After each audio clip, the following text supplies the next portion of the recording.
ഡ്രൈവിംഗിനിടെ phone ഉപയോഗിച്ച് KSRTC driver. Thiruvananthapuram Kattakkada bus റൂട്ടിലാണ് KSRTC driver ഫോണിൽ സംസാരിച്ചത്.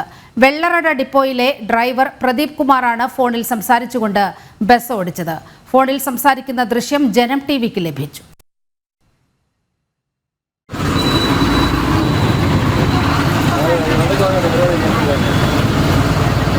ഇതാണ് തിരുവനന്തപുരം കാട്ടാക്കട റൂട്ടിൽ കെഎസ്ആർടിസി ഡ്രൈവർ വാഹനമോടിക്കുന്ന ദൃശ്യം.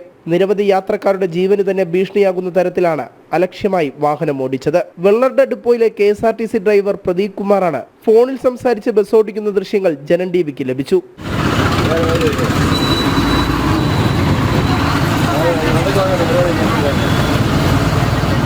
4 ദിവസം മുൻപായിരുന്നു സംഭവം. കെഎസ്ആർടിസി വിജിലൻസ് വിഭാഗം വിവരമറിഞ്ഞിട്ടും ഇതുവരെയും നടപടി സ്വീകരിച്ചിട്ടില്ല എന്നതാണ് ആക്ഷേപം. ബസ്സിലുണ്ടായിരുന്ന യാത്രക്കാർ തന്നെയാണ് ഫോണിൽ സംസാരിക്കുന്ന ദൃശ്യം പകർത്തിയത്. യാത്രക്കാരുടെ ഭാഗത്തു നിന്നും കെഎസ്ആർടിസി ഡ്രൈവർക്കെതിരെ ശക്തമായ പ്രതിഷേധമാണ് ഉയരുന്നത്. ജനം, തിരുവനന്തപുരം.